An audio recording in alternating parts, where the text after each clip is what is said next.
I tested viral embossing folder hacks. One failed and one really confused me. Seriously, let's find out if they actually work. Hello creative friends, I'm back with another round of viral card making hacks, and today's focus is on embossing folders. I've seen a lot of these hacks being shared by expert card makers, and that got me thinking, are they actually worth trying for regular crafters like me who don't really know what they're doing? I'll be testing each hack and showing you exactly how it works. I'll then give each one a star rating so that you know which ones are game changers. Plus, I've made a card for each technique so that you can really see it in action. There's one hack in particular that really surprised me, and I can't wait to share that one with you. Let's hope these hacks can help me take this simple supply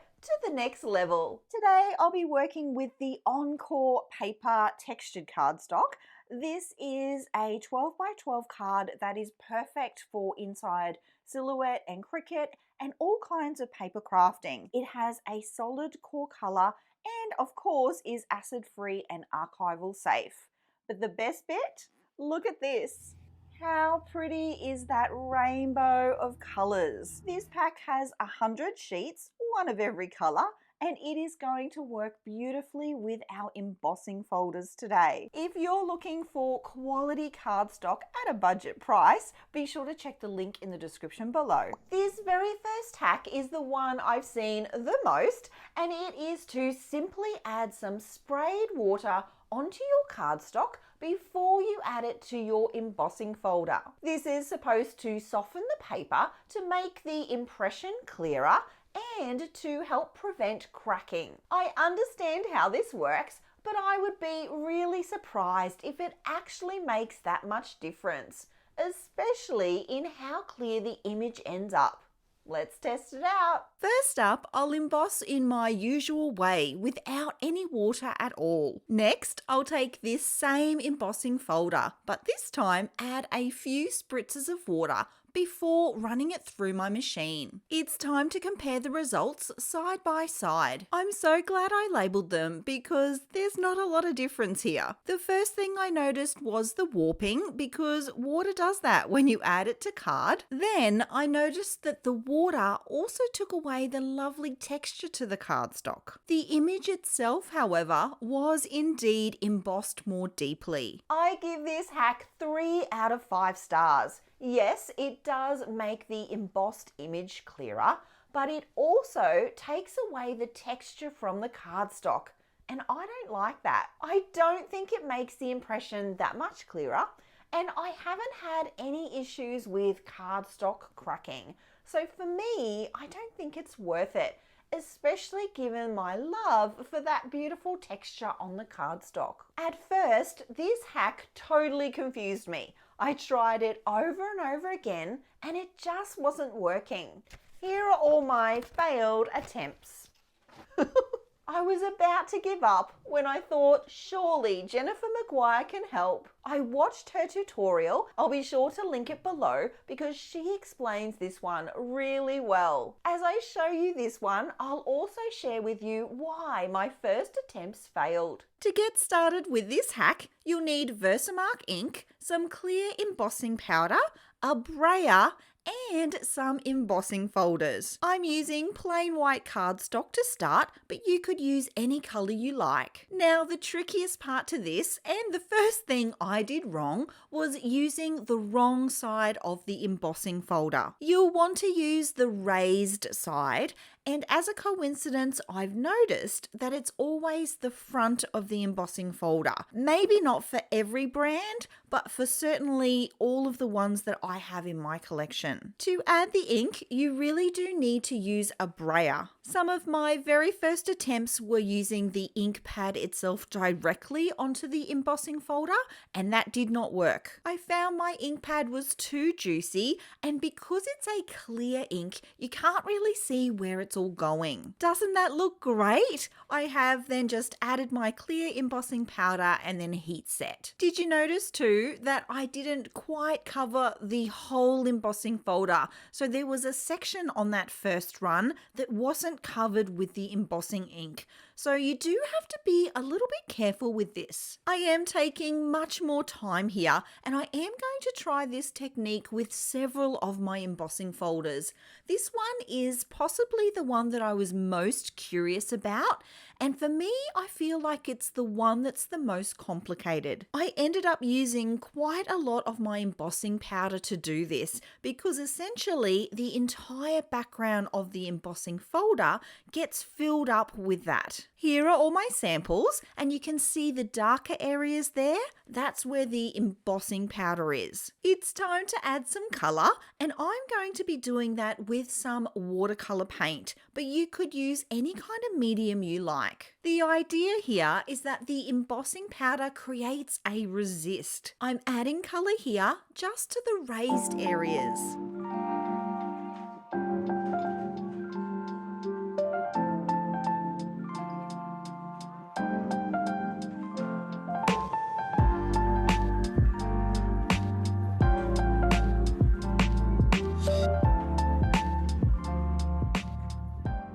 How pretty does that look? And these watercolours are actually metallic, so they shine. For this next sample, I want to try another watercolour technique, and this time I'm adding loads of water. I want this one to be super soft and delicate and have a real watercolour quality about it. Just wait until you see the card I created with this base. I'll share that in a moment. Before I do that, I have one more colouring idea I really want to try.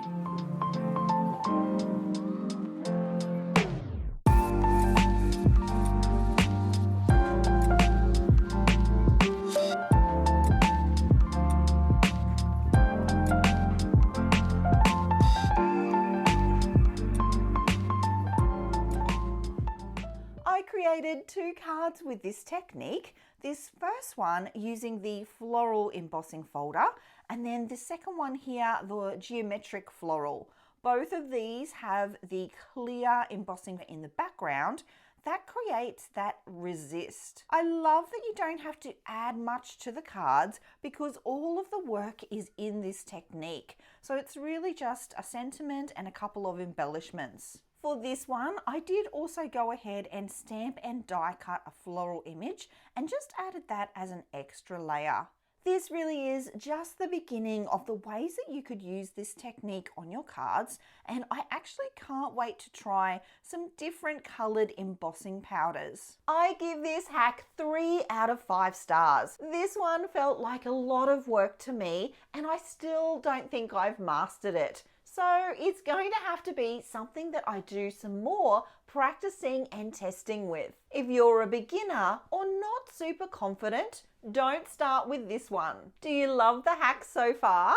If you do, then I would love it if you would press that subscribe button like a sticker to a scrapbook. It really does help me to know what videos you like the best. This next hack, however, would be perfect for you because it gets bonus points for being oh so simple. All you'll need is a water-based ink pad and some water. I'm working with plain white card for this one, and I've pulled out an embossing folder that's more of a background because that's what's going to work best here. I'll be working on the raised side again for this one, and I am adding my ink directly from my ink pad onto the embossing folder. Next, I'll add just a few spritzes of water, which is why it's really important to only work with a water-based ink. Through the machine it goes and you're left with this. It's super pretty, but I do think I was a little heavy-handed with the water,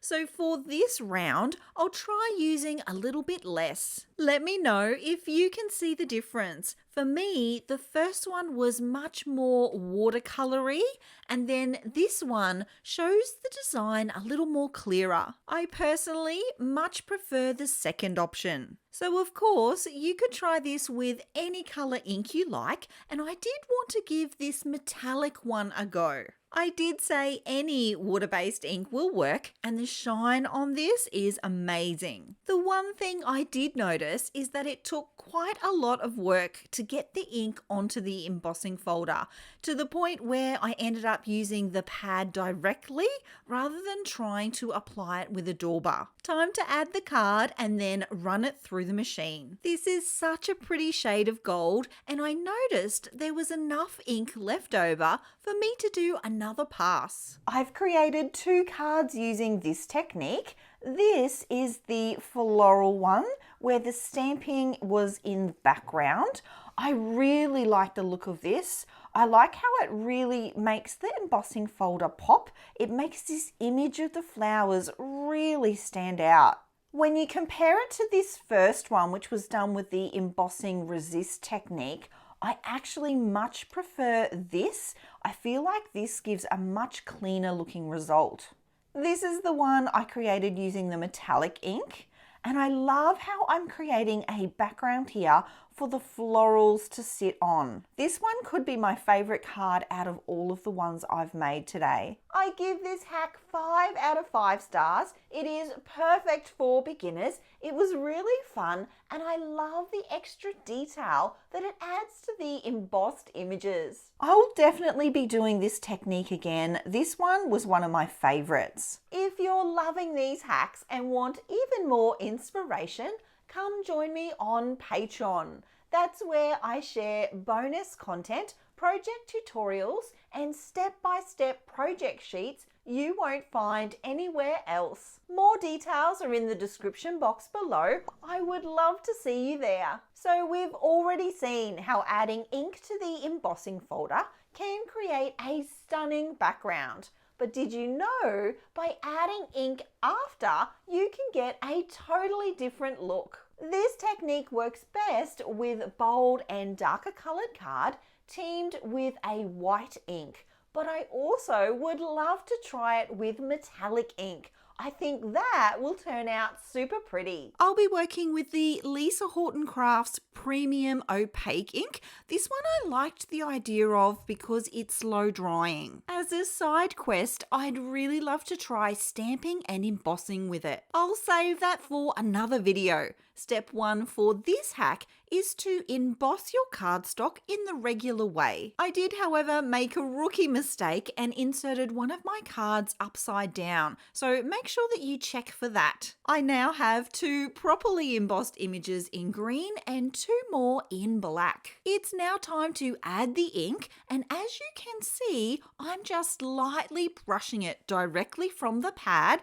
onto those raised areas on my embossed image. My tip is to start really lightly because you can always add more ink. You can't take it away if you've gone in a little bit heavy. You could absolutely leave the look like this, but I wanted to test what it might look like if I added ink with a dauber, and I'm so glad I did because I love how this turned out. The sponge is a little bit softer, so it does pick up more of the details in the embossing folder. I've also gone ahead and inked the edges just to tie the look together. It's now time to repeat this process, this time on the black cardstock.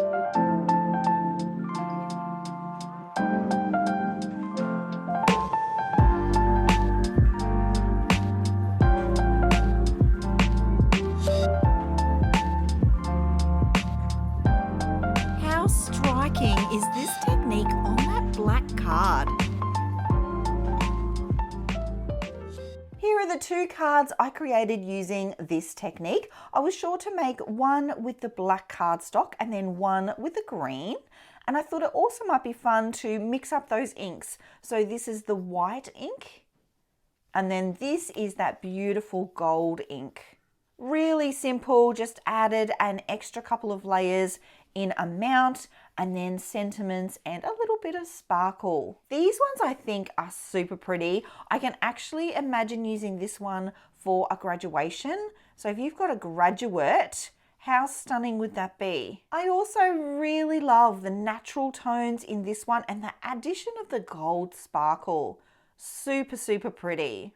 I give this hack 5 out of 5 stars. I really love how this looks, and it could be the easiest technique ever. I think this might be my favorite of all the techniques I've tried so far. Let me know your favorite and if you've tried any of these. This next hack gets bonus points because it's a fun way to use up a supply we all have way too much of.